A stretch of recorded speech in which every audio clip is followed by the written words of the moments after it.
'Cause you know two heads are better than one. Dragon Tales, Dragon Tales, it's almost time for Dragon.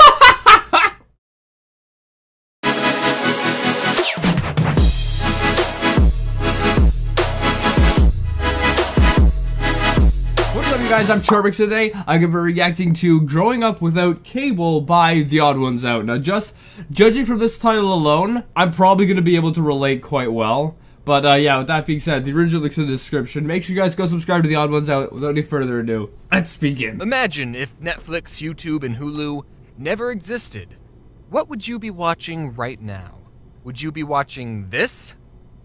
I don't think so. You'd be watching this box right here. A television? On this device, instead of television? Yeah, when I was really young, I watched a lot of like DVDs and stuff like that of like just, you know, shows at the time. Picking what you wanted to watch and when you wanted to watch it, the television would decide all that for you. And instead of watching a single 5-second skippable ad in the beginning, you'd have to watch 5 30-second long unskippable ads. Can you think of anything more annoying? Okay, this is a total side note, but the backgrounds so far have been fantastic. Like, really, really good. My goodness, like, there's such good detail in them. That's actually quite mind-blowing. For those of you who don't know, I actually wrote a book. I have it actually done now. I did all the artwork for it myself because my graphic artist was very incompetent. And I'm like, you know what? If my graphic artist can barely do it, I can't be much worse. So I went and I freaking did all the drawing and everything myself. But I've run across a snag, and I don't think I'm gonna be able to publish it because I don't know how to. I don't know. Long story short, my backgrounds look like trash compared to this. Like, this just looks beautiful. An advertisement right in the middle of your show?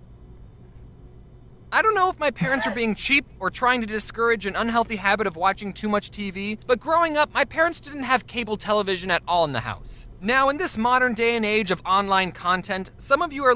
Alright, I won't lie. I also did not have cable television. And I still don't to this day. I still don't have cable television. I don't even think you really need it nowadays. Like, when I was growing up, it would have been a lot more, I wouldn't say helpful, because TV isn't really helpful. It's just more, you know, it just consumes your time. But, you know, when I was growing up, I think I would have liked it more, because I watched a lot of TV when I was growing up, but I watched, like, you know, DVDs or VCRs when I was like really, really young. But, you know, nowadays, I just watch a lot of YouTube, and, you know, I don't really have much time for anything else, so I don't need cable nowadays. Living perfectly content lives without cable. I know I am. But you have to understand, in the early 2000s, online video wasn't a thing. Yeah, YouTube was created in 2005, but what did that have? This guy at a zoo? That's lame. So being an early 2000s kid, you had to get your cartoons through the TV. And if your parents didn't pay $65 a month to get cable, then you didn't get the channels with SpongeBob, Jimmy Neutron, or Courage the Cowardly Dog. See, what my parents would do would we go get the DVDs of like the seasons or whatever, and then we would watch them. So I'm familiar with a lot of the shows. I didn't ever actually watch them really on actual like television. The only thing you got was this green brother and sister called PBS Kids. And whatever these things were. PBS Kids stands for Public Broadcasting Service. Kids. That meant all the shows on PBS Kids were government or privately funded. So the shows on PBS didn't really have any commercials per se, but they did have the same sponsorship ads that would play a message before every show. If you grew up on PBS Kids, then Juicy Juice and Where a Kid Can Be a Kid is just engraved in your memory. And also, every show would thank you, the viewer, for watching, and I think that's really nice. So, everyone watching this, you're welcome. I'm kinda glad my parents didn't buy cable, because instead of spending hours of my time watching mindless television, I spent hours of my time watching television with morals and math. Yep, a lot of shows on PBS were either educational or taught you how to be a good person. The shows I'm gonna mention had pretty crazy concepts, but the conflicts in each episode were very down-to-earth and slice-of-life-y, almost like the shows were made for children. Like... Almost like they were made for children? Is that a joke? Of course they were! And Clifford the Big Red Dog. It's a show about this girl's dog. I remember seeing Clifford when I was really young. Oh my goodness. That brings back memories from when I saw that. dog who grew up to be the size of a freaking house for Which is no insane. reason except for the fact that the girl loved the dog so much that he grew up to be a monster. So that means if your dog is That's the most terrifying Clifford I've ever seen. normal sized, you don't love it enough. And it probably doesn't love you. So yeah, a giant red dog is a pretty weird premise, but the episodes were about everyday things. Like this blue dog feels bad that he tore up his owner's sweater, and his friends tell him to just be honest, and he does, and everyone's happy. Or the episode where this new dog moves into town, but he's missing a leg, and then Clifford and his friends have to learn that having 3 legs still means you can accomplish a lot of things any normal human can do. I mean dog. And I rate this show a 10 out of 10. Next is Dragon Tales, the show that made dragons kid Alright, I think I don't know, I might have seen this before. The name sounds familiar. friendly. There's Org, he's the biggest, not so brave of heart. There's Cassie, she's so shy, but so very smart. There's Zack and Wheezy and their tales of fun, cause you know 2 heads are better than 1. Dragon Tales, it's almost never dragon. Oh my goodness. Okay, yeah, I remember that theme song. Kind of. It's really, like, familiar in my head. So yeah, I must have seen it when I was really young. But I love this, like, the dancing part. That's hilarious.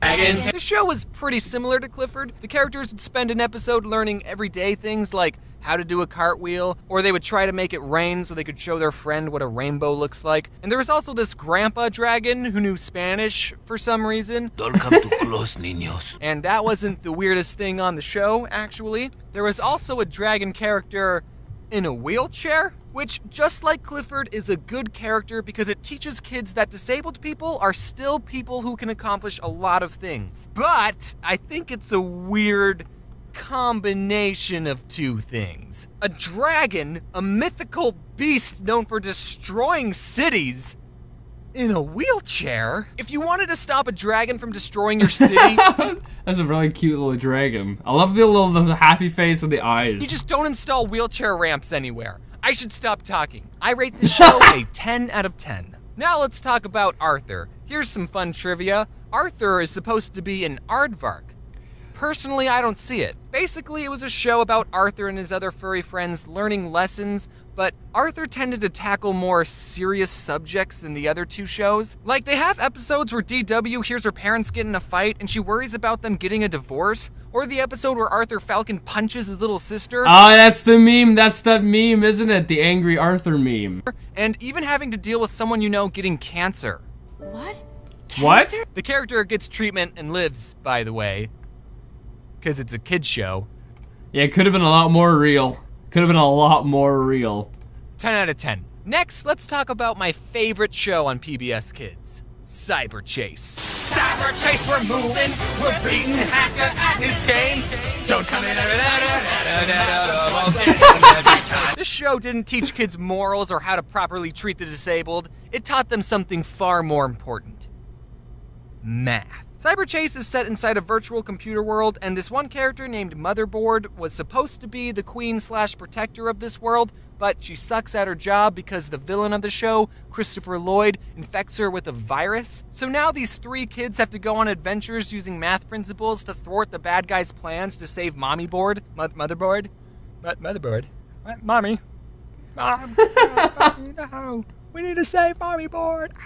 And unlike all the other shows, this show had an overarching story. The kids would always get this close to saving Motherboard, but nothing they did worked. When I was a kid, I always wondered That'd be annoying. That'd be annoying. how much longer it would be until they finally saved her. And they never did.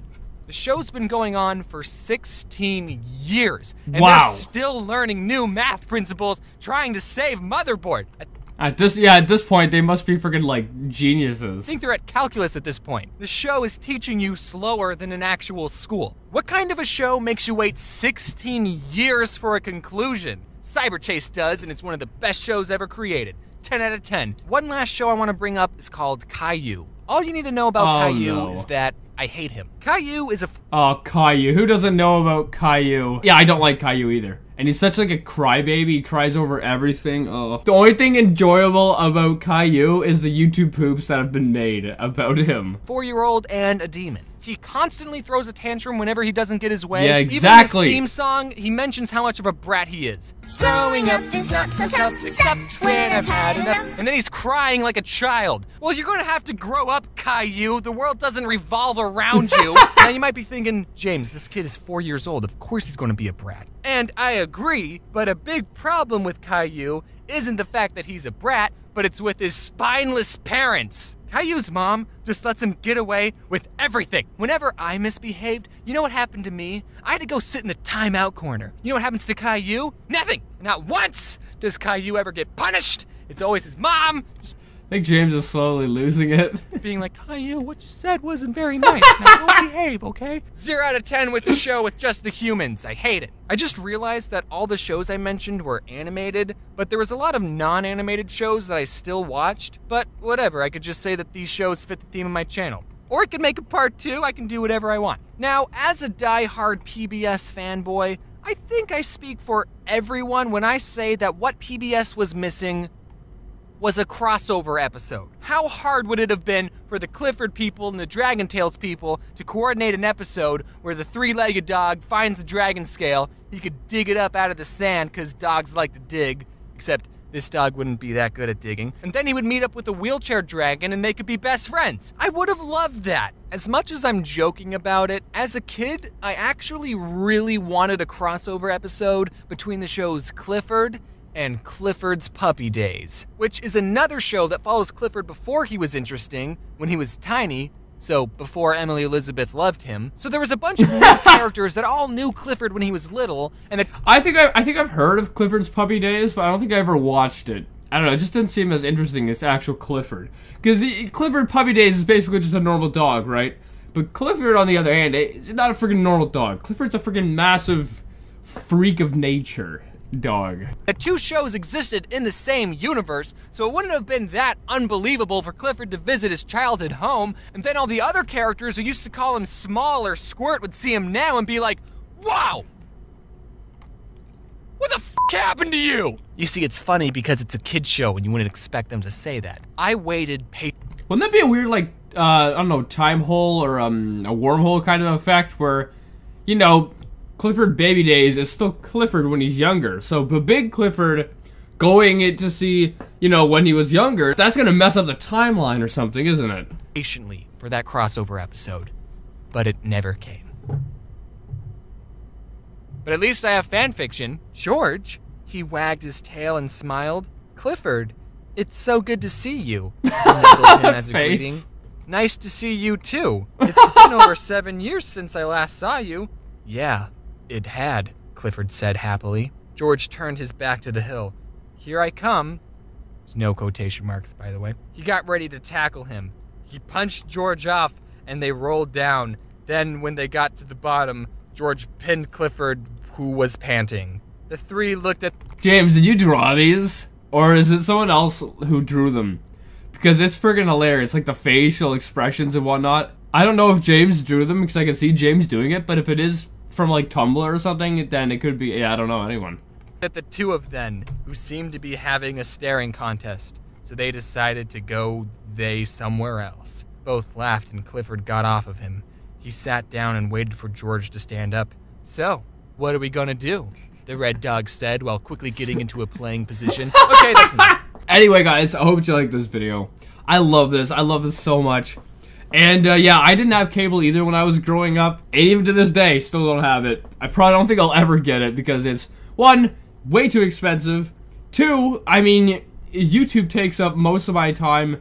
I'm either uploading videos or editing videos or watching videos. I've subscribed to like over 300 or 400 people or something. So, you know, I got a lot to watch.